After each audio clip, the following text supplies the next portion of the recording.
Imagine this. You're standing on a wooden deck, waves the size of buildings crashing around you, winds screaming like demons, and the only thing between you and certain death is a ship held together by rope, tar, and the prayers of desperate men. This was reality for Portuguese sailors in the age of discovery. They didn't just explore the world, they conquered the most violent ocean on Earth with technology that would terrify modern sailors. Today, I'm taking you inside the storm, showing you exactly how these wooden fortresses survived what should have been impossible. What you're about to discover will change everything you thought you knew about maritime exploration. But before we dive into these incredible survival strategies, if you love history that goes beyond the textbook and reveals the raw human courage behind legendary achievements, smash that subscribe button and hit the like icon.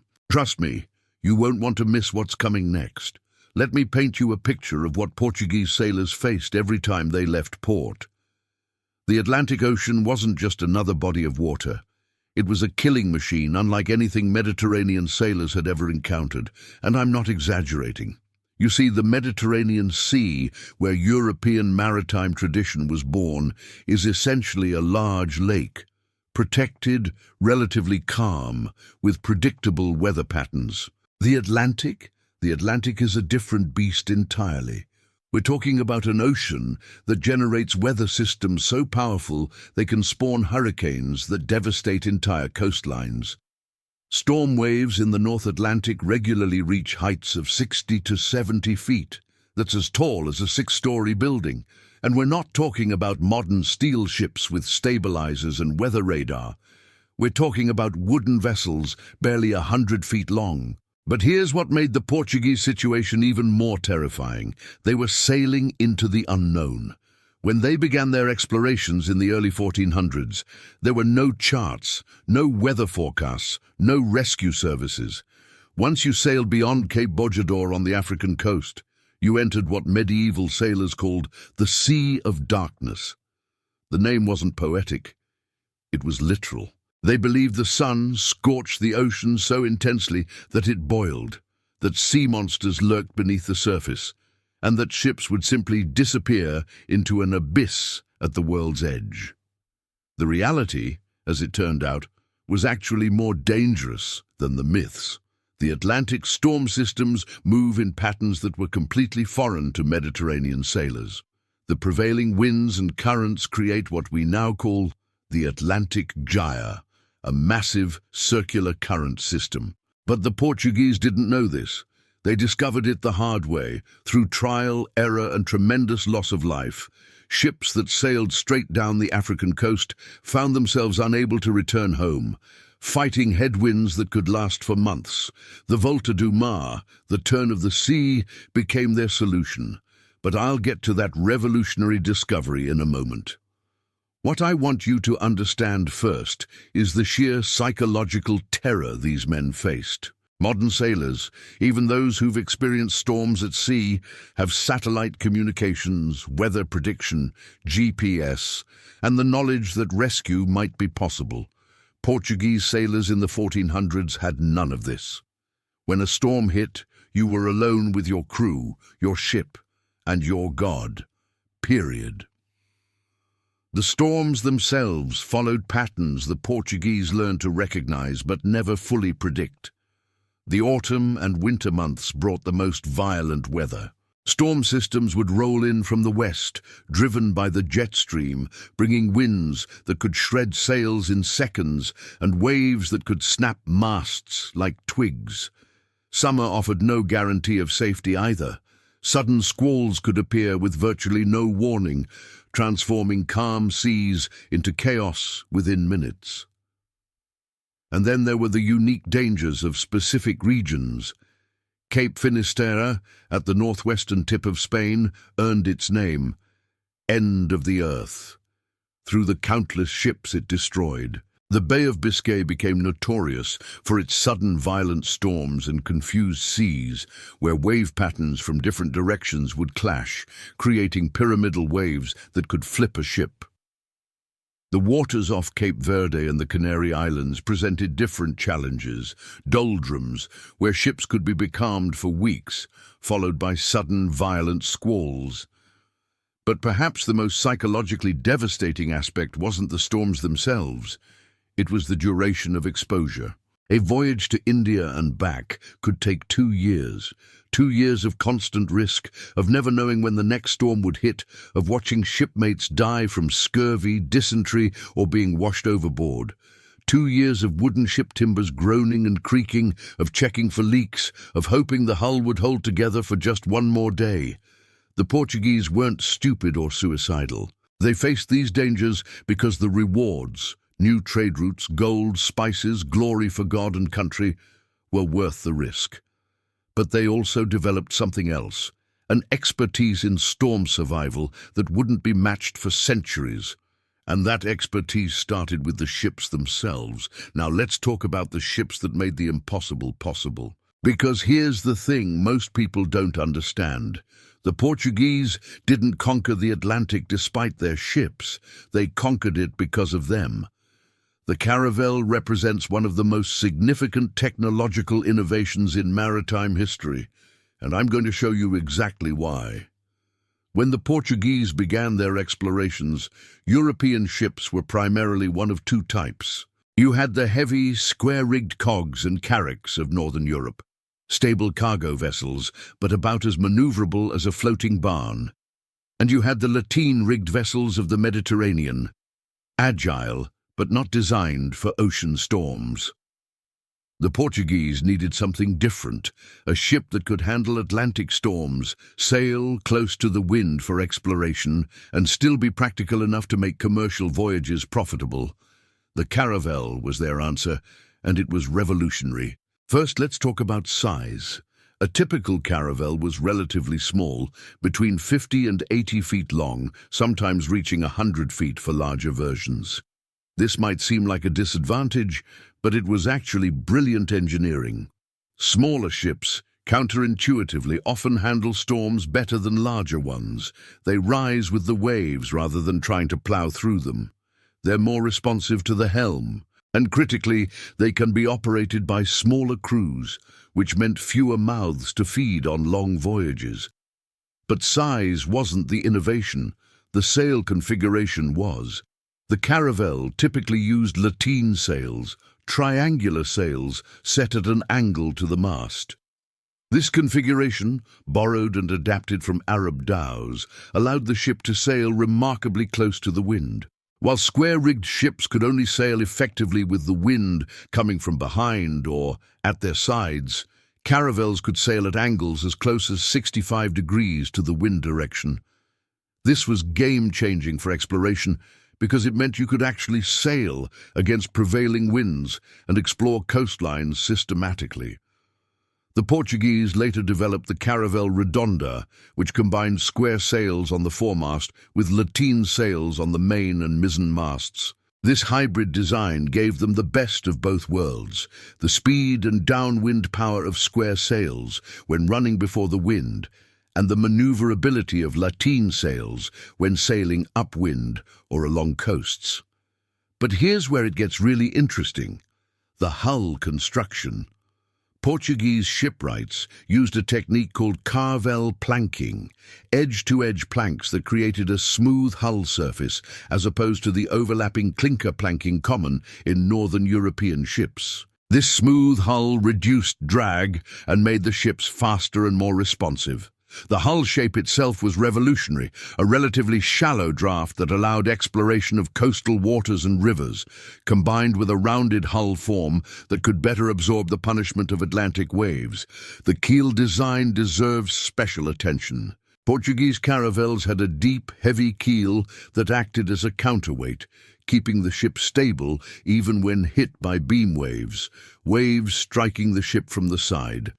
This keel also helped with tracking, keeping the ship moving in a straight line even in confused seas. Modern sailors might not appreciate how crucial this was, but try steering a ship through a storm when every wave is trying to push you off course, and you'll understand why keel design could mean the difference between survival and disaster. The rigging system was equally sophisticated. Portuguese sailors used running rigging, lines that could be adjusted quickly to control sail shape and angle. In a storm, you could reduce sail area rapidly by reefing, tying off portions of the sail. The best crews could reef sails in minutes, which could save your life when a squall hit without warning. The shrouds and stays, the standing rigging that supported the masts, were designed with enough flexibility to absorb shock loads from violent winds without snapping, but enough rigidity to keep the masts stable.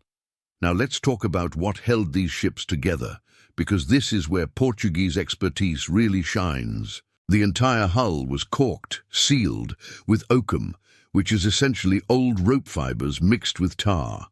This needed constant maintenance, especially in tropical waters where heat could soften the tar and cause it to leak out. Experienced crews would inspect and recaulk the hull continuously. The planks themselves were secured with wooden pegs called tree nails, driven through holes that were deliberately drilled slightly smaller than the pegs themselves. When these wooden pegs got wet, they would swell, creating an incredibly tight seal. But the secret weapon in Portuguese ship construction was the wood selection itself. They used primarily oak for the frames and hull, pine for the masts, and various other woods for specific purposes. Portuguese oak was particularly prized because of its density and resistance to rot. Shipwrights would select trees that had grown in specific conditions. Hillside oak was considered superior because the grain patterns created by uneven growth made the wood stronger. They would season the wood, let it dry, for years before use. Some shipyards kept wood supplies that had been seasoning for a decade or more. The steering system was another critical innovation. Early caravels used a quarter rudder, but Portuguese shipwrights gradually refined the stern post rudder design.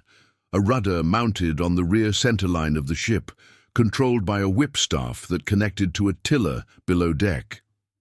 This gave helmsmen much greater control, especially in heavy seas. In a storm, steering was brutal work. The force of the water against the rudder could be tremendous, requiring multiple men at the whipstaff fighting to keep the ship on course. Storage and ballast were carefully calculated. Ships carried stone or iron ballast low in the hull to lower the center of gravity and improve stability. The placement of cargo, water barrels and supplies was a precise art. Too much weight forward and the bow would dig into waves, potentially causing the ship to pitchpole, flip end over end.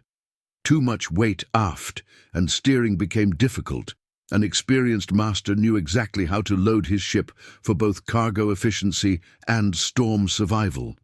And here's something most people never consider. Portuguese ships were designed to flex. Unlike modern steel vessels that are essentially rigid structures, wooden ships had built-in flexibility. The hull could twist and bend slightly, absorbing energy from waves rather than shattering. Shipwrights deliberately built in this flexibility through the way they joined timbers, the spacing of frames, and the thickness of planking. A ship that was too rigid would shake itself apart in heavy seas. A properly built caravel would work with the ocean, flexing and twisting just enough to survive. The Portuguese also developed innovations in pumping systems.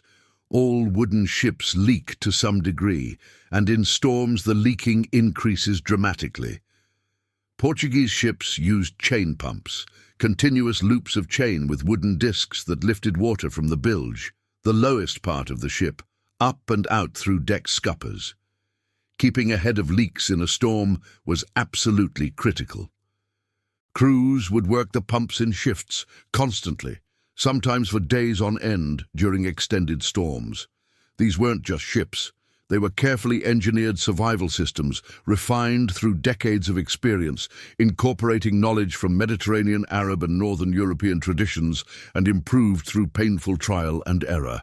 Every modification, every design choice was paid for in lives and wrecks. By the late 1400s, Portuguese caravels represented the pinnacle of storm-worthy ship design for their era. But even the best ship is useless without skilled navigation, especially when the storm clouds block out the sun and stars. Which brings us to our next critical topic. Picture yourself in the middle of a storm. Rain is sheeting across the deck so hard it feels like needles against your skin. The sky is a solid mass of black clouds. You haven't seen the sun in 3 days. The stars, forget about it. And yet somehow you need to know where you are, where you're going, and how to avoid sailing into a reef or onto a rocky shore. This was the navigation challenge Portuguese sailors faced, and solving it required both sophisticated instruments and almost superhuman skill. Let's start with the basics. In clear weather, Portuguese navigators used several key tools. The astrolabe, adapted from Islamic astronomical instruments, allowed them to measure the angle of the sun or North Star above the horizon, which gave them their latitude, how far north or south they were. The quadrant served a similar purpose, but was simpler and cheaper. The cross staff, or ballestilla, was another angle-measuring device that was particularly popular with Portuguese sailors. But here's the critical problem. All of these instruments required clear skies and a visible horizon. In a storm, you had neither. The horizon disappeared into spray and darkness. The stars were hidden behind clouds. Even the sun became invisible. So how did they navigate? The answer lies in a combination of dead reckoning, experience, and educated guessing that modern sailors would find terrifying. Dead reckoning was the fundamental navigation technique. The concept is simple. If you know your starting position, your speed, your direction, and how long you've traveled, you can calculate your current position. The execution, however, was anything but simple. For direction, Portuguese navigators used the magnetic compass, which had been introduced to Europe from China via Arab traders. Early compasses were simple affairs, a magnetized needle floating on a card in a bowl of water. The Portuguese developed improvements, including the dry card compass mounted on gimbals that kept it level even as the ship rolled. But magnetic compasses had serious limitations. Magnetic variation, the difference between magnetic north and true north, changed with location, and the Portuguese had to learn these variations through experience. In storms, the compass card would swing wildly as the ship pitched and rolled, making accurate readings difficult. For speed, navigators used the chip log, a piece of wood attached to a line with knots tied at regular intervals. They'd throw the log overboard and count how many knots of line ran out in a measured time period, usually measured by a sand glass. This gave them their speed in knots. That's where the term comes from. But try doing this in a storm, when waves are crashing over the deck and the ship is bucking like a wild horse. Speed estimates in storms were often just experienced guesses based on the feel of the ship, the sound of water rushing past the hull, and the angle of the rigging. Time measurement was equally challenging. Portuguese ships carried multiple sand glasses, hourglasses, of different durations. A crew member was assigned to watch these constantly and turn them when they emptied, ringing a bell to mark the time. But sand glasses had to be calibrated carefully, and temperature and humidity could affect how smoothly sand flowed. In a storm, with rain pouring down and the ship heaving, maintaining accurate time was a constant struggle. The Portuguese also developed detailed written sailing directions called roteiros. These were essentially early pilot books that described routes, landmarks, depths, currents, and dangers. Experienced pilots would add their own observations, creating a growing body of knowledge that was carefully guarded as state secrets. Some of these roteiros included detailed information about how to recognize landfall even in poor visibility. The color of the water, the types of seaweed, the species of birds, even the smell of the air could indicate proximity to land.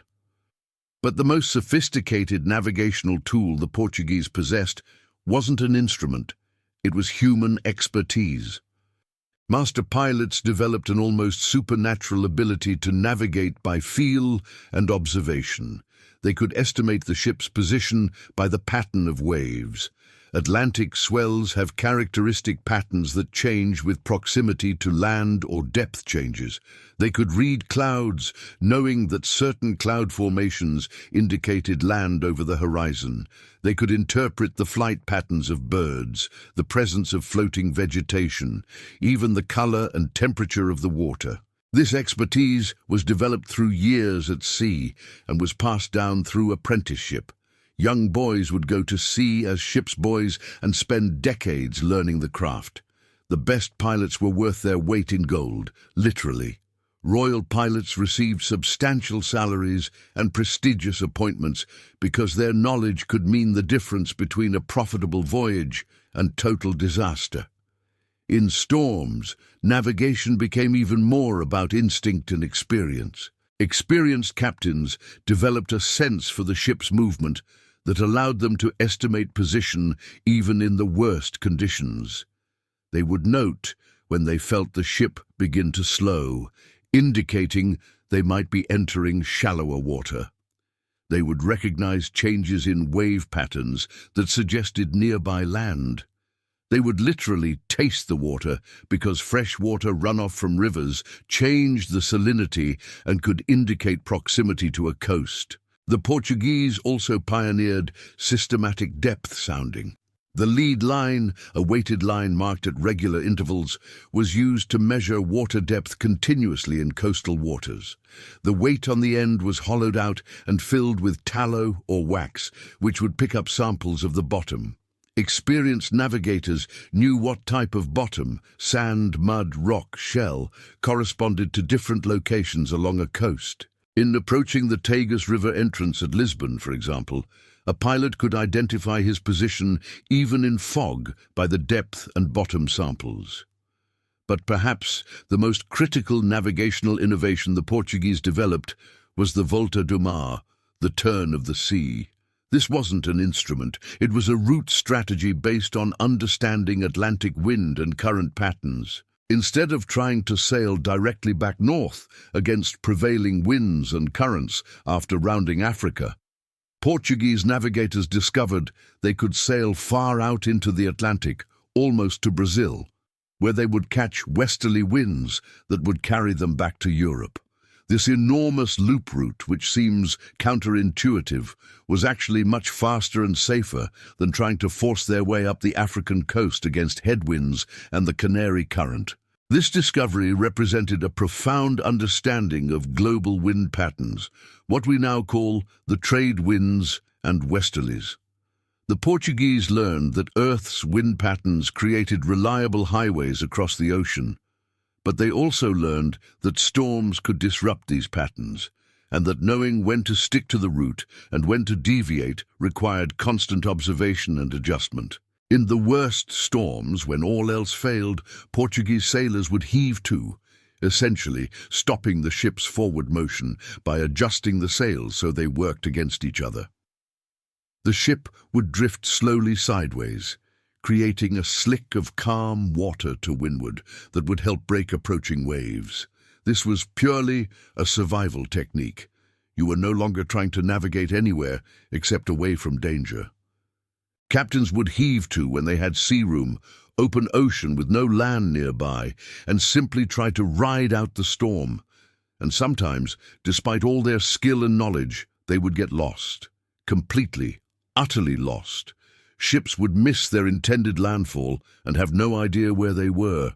Crews would be reduced to sailing east until they hit land, then trying to figure out what coast they'd reached. This happened more often than the histories like to admit. The successful voyages we read about were survivors' stories. For every ship that made it, others vanished without a trace, their navigation failures taking all evidence to the bottom of the ocean. But navigation was only part of storm survival. The real battle happened on deck, with techniques that kept ships afloat through conditions that by all rights should have sunk them. Now we get to the heart of how Portuguese sailors actually survived Atlantic storms. This is where theory meets brutal reality, where engineering meets seamanship, where preparation meets desperation. When a storm approached, an experienced captain would begin preparations immediately, and I mean immediately. Waiting too long could be fatal. The first priority was reducing sail. In heavy weather, carrying too much sail could dismiss the ship or cause it to capsize. Portuguese crews would work frantically to reef sails, tying off the lower portions to reduce sail area, or striking sails entirely, bringing them down and securing them. This sounds simple, but imagine doing it in rising winds and seas. Men would climb the ratlines, rope ladders leading up the rigging, while the ship pitched and rolled. One slip, one moment of inattention, and you'd fall to the deck or into the sea. There's a reason sailors tied themselves to the rigging with short safety lines. The foot ropes, ropes strung under the yards where sailors stood while handling sails, would swing wildly. Men worked spread along these yards, their bodies bent over the thick canvas, fighting to control fabric that the wind was trying to tear from their hands. Once sails were reduced, the next priority was securing everything on deck. In a storm, anything loose becomes a projectile. Boats, spare spars, barrels, even deck guns, everything had to be lashed down securely. Portuguese ships used an elaborate system of lashings and check lines. Experienced bosuns knew dozens of specialized knots and lashing techniques, each one designed for a specific purpose.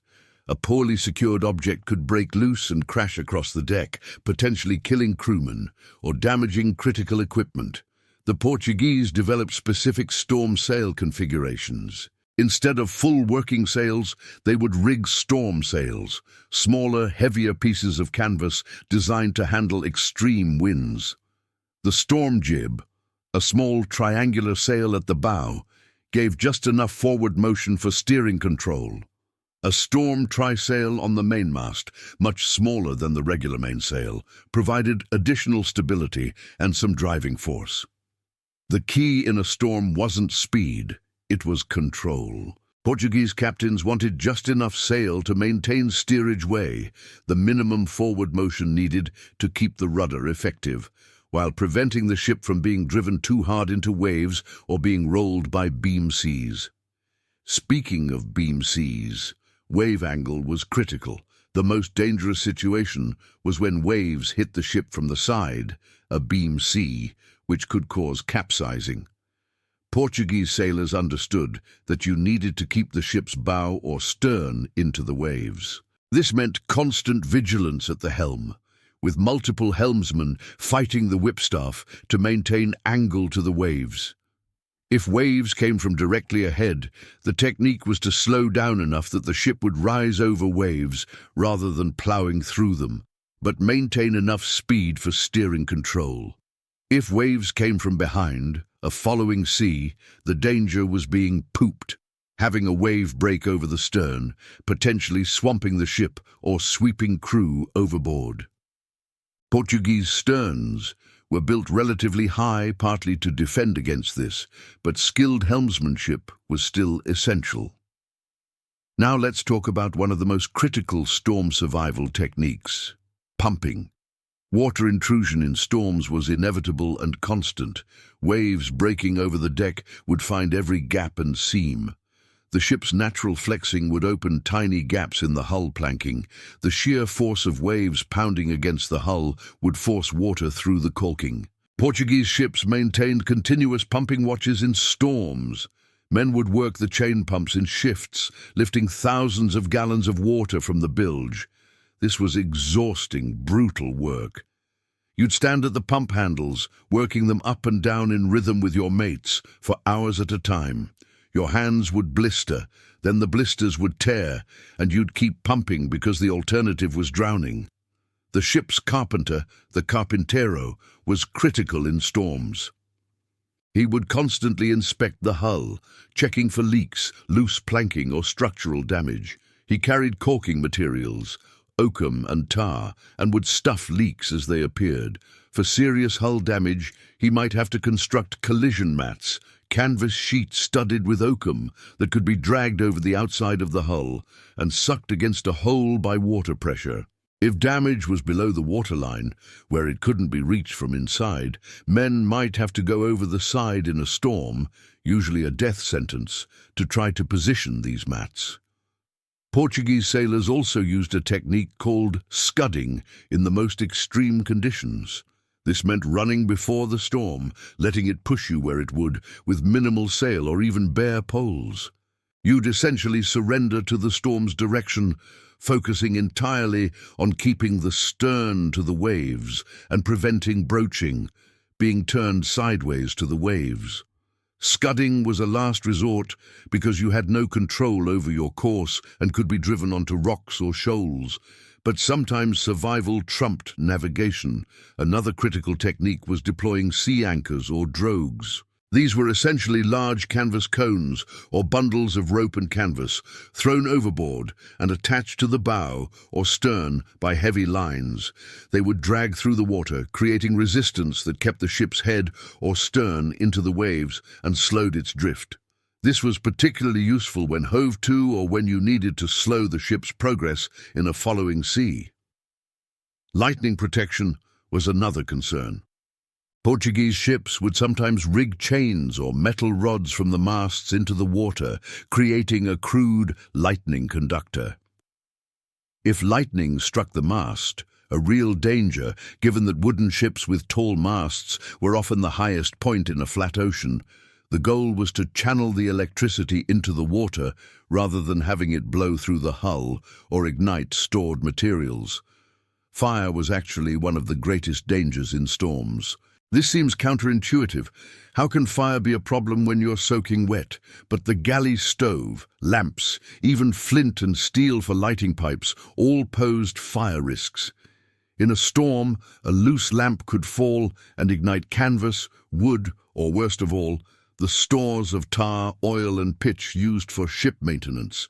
Portuguese ships had strict fire protocols. All flames were extinguished except essential lights, and even those were carefully protected in lanterns designed to prevent fuel spillage. Crew management in storms was as important as any physical technique. Portuguese captains knew that exhausted, frightened men made mistakes. They would rotate crews through different tasks, balancing the need for experienced men at critical positions against the need to prevent exhaustion. They would ensure men ate and drank when possible, though in rough seas keeping food down was a challenge. And they would maintain a visible presence, showing confidence even when the situation was desperate, because crew morale could collapse as quickly as a mast in heavy weather. Religious observance intensified during storms, not because sailors became more devout in crisis, though that happened too, but because religious ritual provided psychological structure. Prayers were said at regular intervals. The ship's priest, if present, would lead devotions. Men would make promises to saints, pledging donations or pilgrimages if they survived. This wasn't superstition, or not merely superstition. It was a coping mechanism, a way to maintain mental function when everything around you suggested death was imminent. The Portuguese also developed storm survival wisdom passed through generations. Don't turn your back on the sea. A rogue wave could sweep you overboard in an instant. Keep one hand for the ship. Always maintain at least one secure grip. Work deliberately, not frantically. Panic leads to mistakes. Mistakes lead to death. Watch the crew. Help each other. A man overboard in a storm was lost. Prevention was everything. And sometimes, despite everything, the ship would start to founder. Water gain would exceed pumping capacity. Critical damage would doom the hull.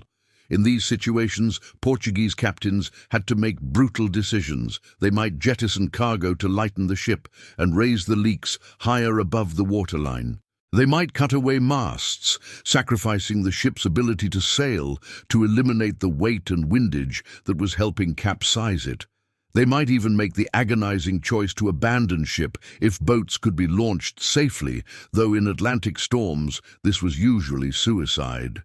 But more often than not, Portuguese ships survived. They survived through superior design, through techniques refined over decades, through skilled seamanship, and through sheer determination. The ships that made it through storms would limp into port with torn sails, broken spars, exhausted crews, and tales of survival that inspired future generations to brave the same waters. Yet for all the techniques and technology, the human element was always the decisive factor, which brings us to the men themselves. Behind every successful storm survival was a crew of men who'd been forged into a cohesive team through training, experience, shared hardship, and cultural practices that modern sailors might find strange. Let's talk about the human side of Portuguese storm survival, because without understanding these men, you can't fully grasp how they accomplished the impossible.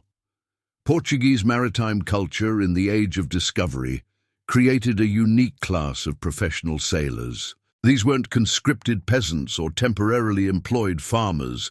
They were career seamen who often came from families with generations of maritime experience. Coastal towns like Lagos, Porto, and fishing villages all along the Portuguese coast produced sons who went to sea as soon as they could walk, practically. Training began young.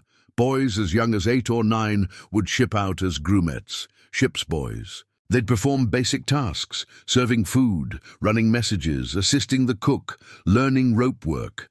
But they were also learning by observation, watching how experienced sailors handled lines, noting how the pilot checked the compass, observing the master's decisions.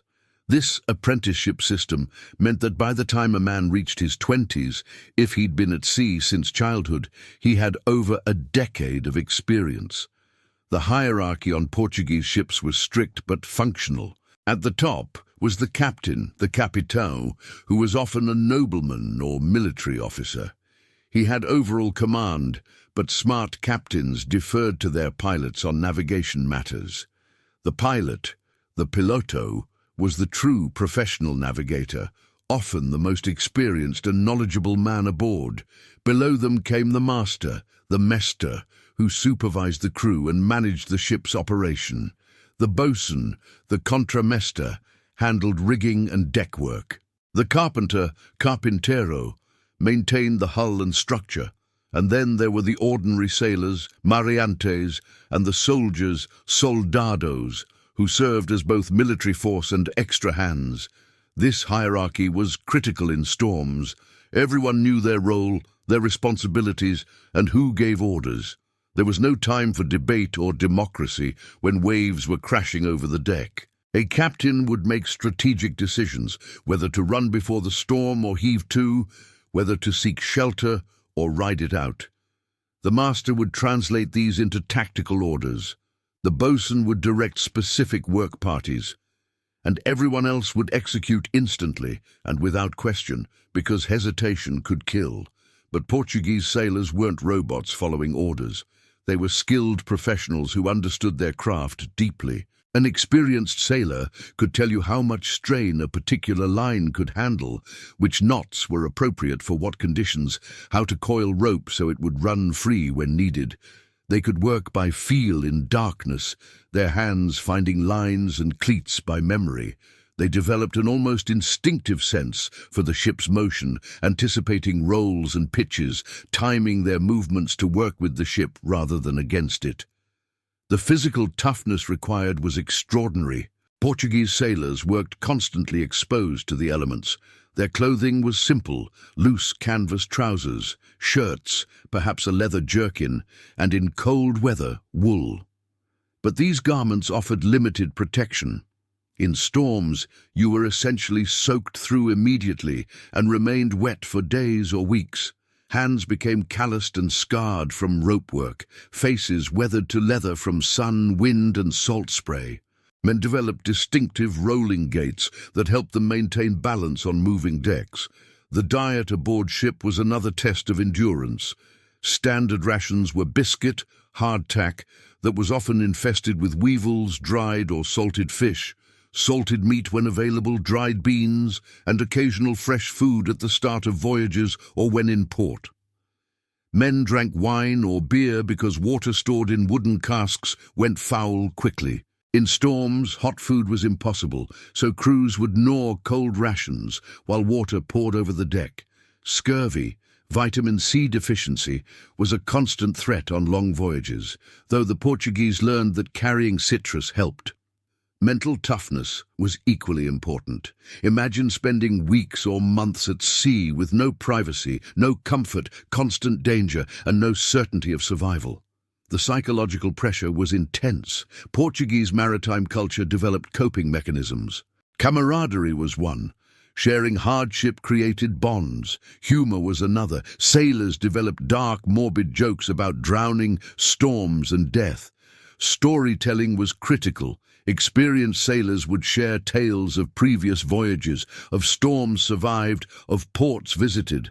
These stories served multiple purposes: entertainment, education, and cultural transmission. Religion provided another crucial psychological anchor. Portuguese ships carried religious icons, images of saints, crucifixes. Prayers were said daily, more frequently in storms. Men made vows to saints, promising pilgrimages or donations if they survived. This wasn't mere superstition, though superstition certainly played a role. It was a way of maintaining hope and psychological equilibrium when circumstances seemed hopeless. And yes, superstition was rampant. Portuguese sailors developed elaborate beliefs about what brought good or bad luck. Killing a dolphin or albatross was considered disastrous. Whistling aboard ship could whistle up a storm. Fridays were unlucky for beginning voyages. Women aboard ship brought bad luck, though this was likely more about maintaining male-dominated social order than genuine belief. Sailors wore talismans, religious medals, lucky charms, tokens from loved ones. Leadership in crisis revealed itself most clearly during storms. Some captains became legends through their storm handling. Others panicked and froze, dooming their ships and crews. The best Portuguese captains shared certain traits. They maintained visible calm, regardless of inner fear. They trusted their pilots and masters. They communicated clearly even in chaos. And they led by example, working alongside crew when necessary, never asking men to face dangers they wouldn't face themselves. Vasco da Gama, for instance, was known for his iron discipline and personal courage. During storms on his voyage to India, he reportedly stood on deck throughout, refusing to take shelter, his presence reassuring the crew. Ferdinand Magellan, though Portuguese sailing for Spain, exhibited similar leadership. These weren't just brave men. They were psychologically astute leaders who understood that crew morale in a storm could matter as much as seamanship. But not all captains were heroes. The records also tell of captains who broke under pressure, who made catastrophic decisions in panic, who lost the confidence of their crews and thereby lost their ships. Maritime law of the era recognized that in extremis, crews could override a captain's orders if he'd clearly lost his faculties. This rarely happened because respect for hierarchy was deeply ingrained, but the provision existed because everyone knew that a captain's mental collapse could kill everyone aboard. The Portuguese also developed rituals specifically for storm survival. When a storm approached, some crews would gather for collective prayer. Others would invoke specific saints, Saint Elmo for storms, Saint Nicholas for sailors, Our Lady of Good Voyage. These rituals served multiple functions. They unified the crew in common purpose, they provided structure and routine in chaos, and they gave men something to do besides contemplate their mortality. Post-storm, if they survived, Portuguese crews had other rituals. Thanksgiving masses would be held at the first opportunity. Vows made during the storm would be recorded and fulfilled. Donations to churches, pilgrimages to shrines.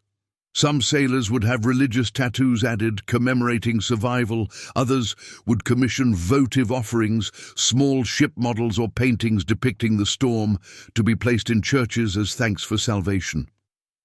The physical aftermath of storms took its toll too. Men would be injured. Broken bones from falls, rope burns, wounds from flying debris. Some injuries were immediately obvious.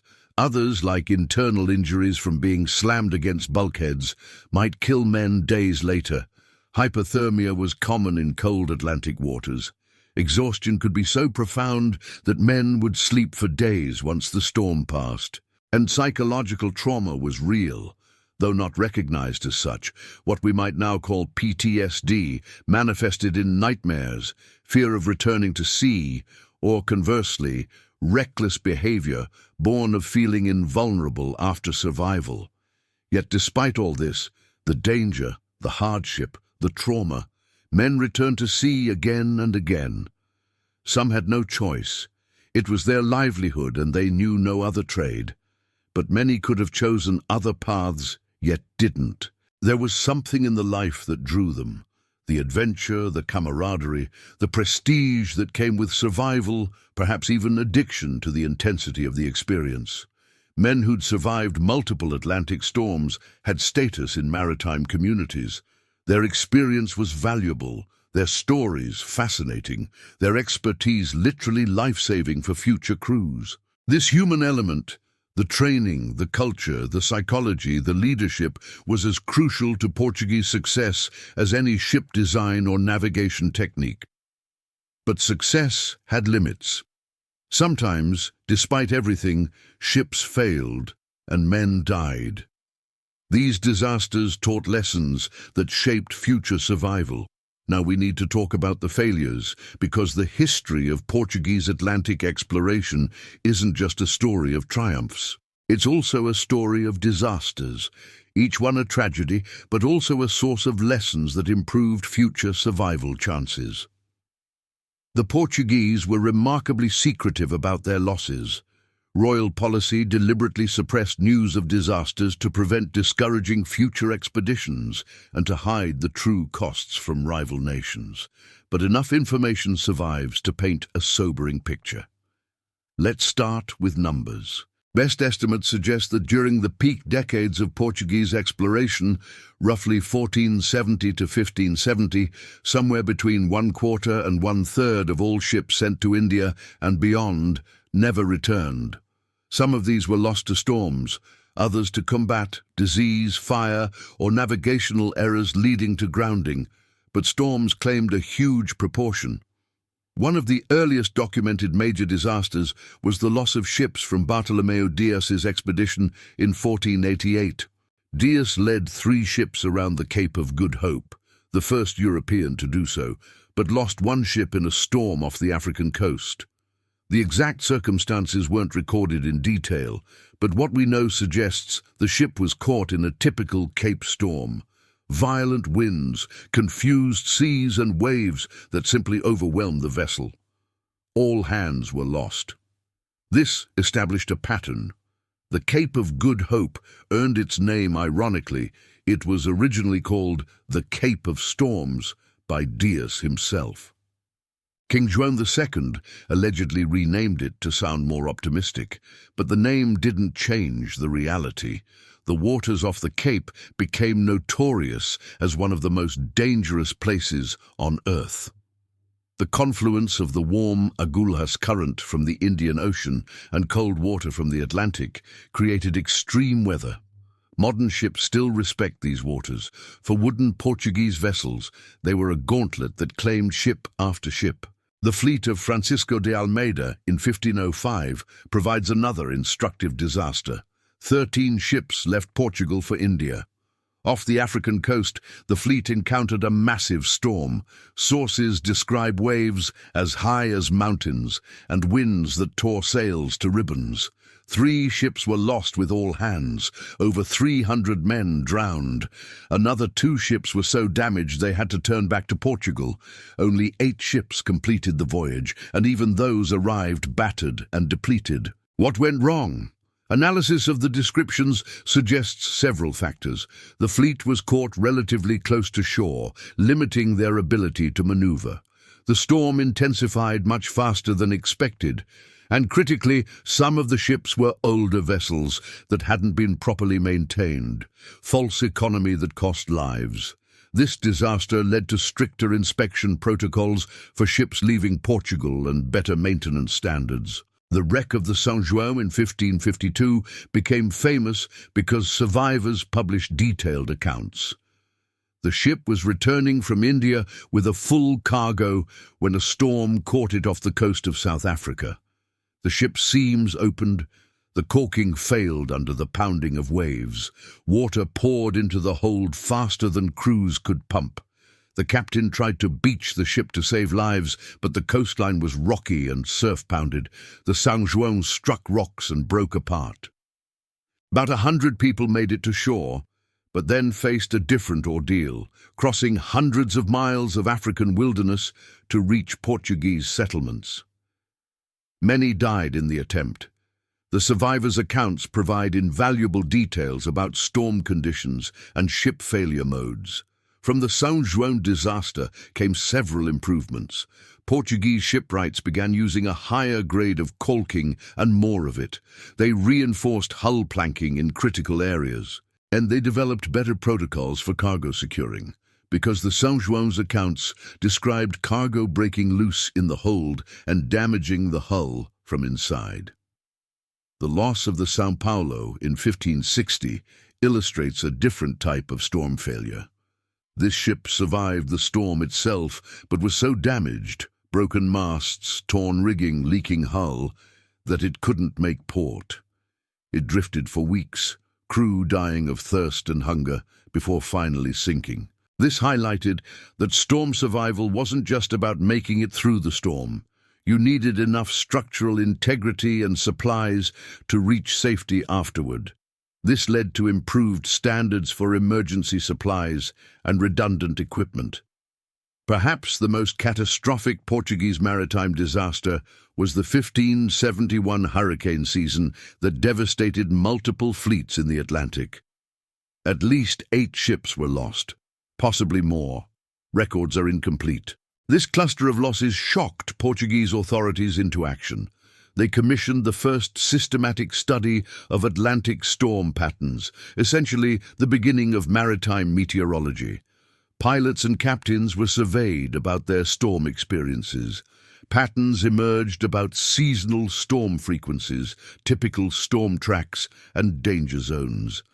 This study led to the establishment of sailing schedules designed to minimize storm exposure. The India run was timed so ships would leave Portugal in March or April, round the Cape during the Southern Hemisphere autumn when storms were somewhat less frequent, and time the return voyage to avoid the worst of the North Atlantic winter storms. These schedules weren't perfect. Storms could happen any time, but they reduced the odds. The wreck of the São Bento in 1554 demonstrated another failure mode: captain error in storm conditions. The ship was caught in heavy weather off the African coast. Instead of heading out to sea where there was room to maneuver, the captain tried to find shelter along the coast. This was catastrophically wrong. The ship was driven onto rocks by wave action and broke apart. Most of the crew and passengers drowned. The few survivors reported that experienced sailors had argued against the captain's decision, but hierarchy prevailed over expertise. This disaster, and others like it, eventually led to reforms in Portuguese maritime command structure. Pilots were given more formal authority in navigation decisions. Captains were still in overall command, but pilots couldn't be overruled on purely navigational matters without very clear justification. This division of authority sometimes created tension, but it reduced disasters caused by captain error. Fire disasters also taught lessons.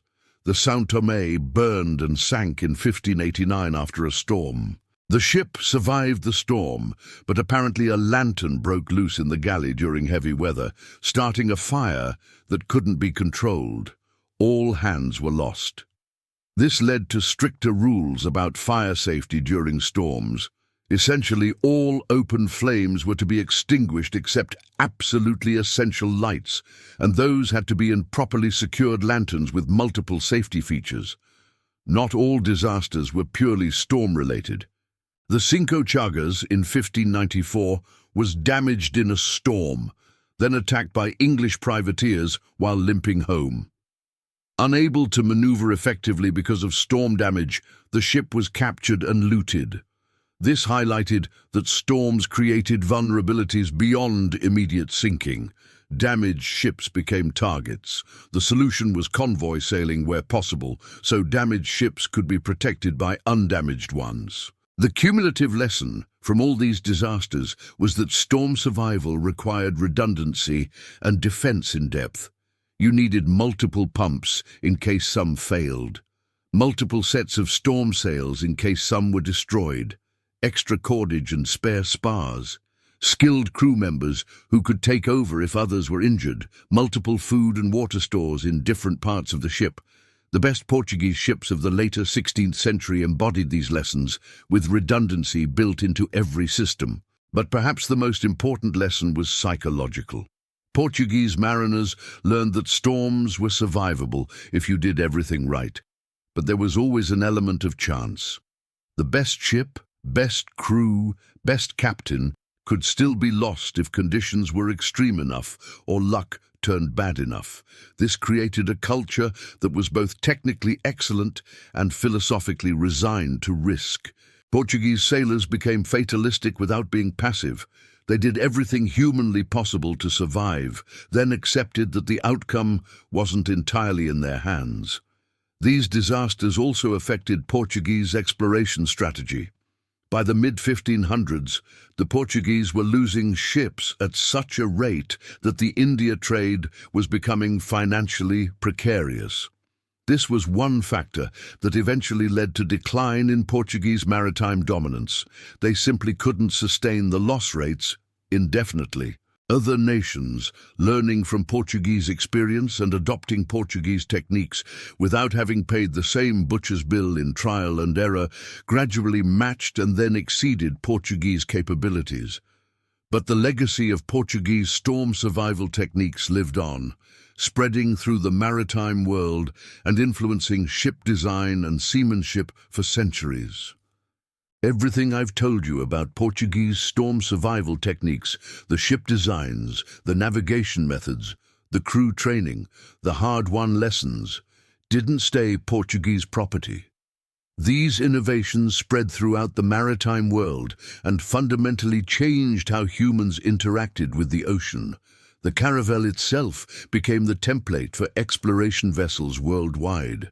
Spanish, English, Dutch and French shipwrights all studied Portuguese designs and adapted them for their own purposes. The famous ships of later exploration, the Spanish galleons, the English East Indiaman, even the sturdy Dutch fluit, all incorporated design elements pioneered by Portuguese caravels. The combination of multiple mast types, the use of both square and lateen rigging, the hull forms optimized for both cargo capacity and storm handling, the sophisticated rudder designs, all of these trace their ancestry to Portuguese innovation. Navigation techniques spread even faster. Portuguese roteiros, sailing directions, were state secrets, but they leaked constantly through captured ships, defecting pilots, and simple espionage. By the mid-1500s, Dutch mapmakers were producing rutters, the Dutch version of roteiros, based largely on Portuguese knowledge. The English, French and Spanish all developed their own navigation traditions, but all built on Portuguese foundations. The latitude sailing techniques perfected by Portuguese navigators became standard worldwide. The understanding of Atlantic wind patterns, the Volta do Mar route, the seasonal timing of voyages, all of this knowledge became common property of European maritime nations. The instruments themselves, astrolabes, quadrants, compasses, were refined and improved, but the basic techniques of astronomical navigation were established by Portuguese practice. Storm handling procedures became universal maritime tradition. The techniques of reefing sails, securing for heavy weather, using storm sails, operating pumps continuously, deploying sea anchors, all of these entered the common knowledge of global seamanship. By the 1600s, a sailor trained on an English ship would recognize and understand the storm procedures on a Portuguese ship, because they'd become standardized across maritime cultures. Perhaps more importantly, the Portuguese proved that systematic ocean exploration was possible. Before the Portuguese, Europeans had a mental model of the ocean as essentially unknowable and uncontrollable, a realm of chaos and monsters. The Portuguese demonstrated that with proper preparation, good ships, skilled crews, and accumulated knowledge, humans could not just survive oceanic storms, but could do so repeatedly and predictably enough to establish reliable trade routes. This psychological shift can't be overstated. The Portuguese removed the ocean from the category of impossible and moved it to difficult but manageable. This opened possibilities that had seemed fantastic previously. Circumnavigation of the globe, accomplished by Magellan's expedition, was only attempted because the Portuguese had demonstrated that Atlantic storms weren't absolutely fatal. The establishment of permanent transoceanic trade routes depended on Portuguese proof that ships could survive the passage reliably enough to make commerce viable. The training systems developed by Portuguese maritime culture also spread. The apprenticeship model, where boys went to sea young and learned through years of experience, became standard in most maritime nations. The hierarchical command structure with specialized roles, captain, pilot, master, bosun, became universal. The combination of strict discipline with respect for technical expertise established patterns that persisted into the age of steel ships and beyond. Portuguese maritime law and custom influenced international maritime law. Concepts like the pilot's authority in navigation, the division between military and navigational command, the rights and obligations of crew members, protocols for storms and emergencies, many of these were codified first in Portuguese maritime law and then spread to other nations. The Portuguese legacy extended beyond purely technical matters. They established a culture that treated the ocean as a workspace rather than an alien element. Portuguese sailors developed a practical, empirical approach to the sea, observing, recording, learning, adapting. This approach contrasted with the more theoretical and philosophical approach common in medieval European thought. Portuguese maritime culture was fundamentally pragmatic. What worked was kept, what didn't work was discarded, regardless of traditional beliefs or theoretical predictions. This empirical approach influenced broader European science. Some historians argue that the age of discovery, particularly Portuguese systematic exploration, contributed to the scientific revolution. The willingness to trust observation over tradition, to test theories against reality, to accumulate knowledge through systematic experience. These were all habits of mind reinforced by Portuguese maritime practice. The economic impact of Portuguese storm survival capability was enormous. By establishing reliable sea routes to India, the Portuguese broke the Arab and Venetian monopoly on spice trade. This shifted economic power within Europe and helped fuel the commercial revolution. The profitability of the India trade, when ships survived, was so extraordinary that it funded further exploration, colonization, and development of maritime technology. Every successful storm survival meant cargo delivered, profits realized, and capital available for future ventures. The Portuguese also left a network of settlements, forts, and ports that facilitated future maritime activity. From Brazil to Mozambique to Goa to Macau, Portuguese establishments provided havens where storm-damaged ships could make repairs, where crews could recover, where knowledge could be shared. This infrastructure outlasted Portuguese political dominance and supported global maritime commerce for centuries. Modern sailing still incorporates Portuguese innovations. The term caravel remains in maritime vocabulary. Replicas of Portuguese ships are studied for their handling characteristics. Maritime museums worldwide preserve Portuguese vessels because they represent a crucial stage in ship evolution. And some of the fundamental principles: build ships that flex rather than remaining rigid, reduce sail early in storms, maintain redundant systems, train crews thoroughly. These remain valid in the age of fiberglass and carbon fiber. But perhaps the most enduring legacy is cultural. Portuguese sailors proved that humans could face nature's greatest fury and survive through skill, preparation, and courage. They demonstrated that collective effort, technical expertise, and sheer determination could overcome odds that seemed impossible. They showed that systematic accumulation of knowledge, learning from both successes and failures, could tame even the Atlantic storms. This legacy extends beyond maritime contexts. The Portuguese approach, careful preparation, sophisticated technology, skilled execution, learning from failure, and persistent effort despite setbacks, became a model for human achievement in many fields.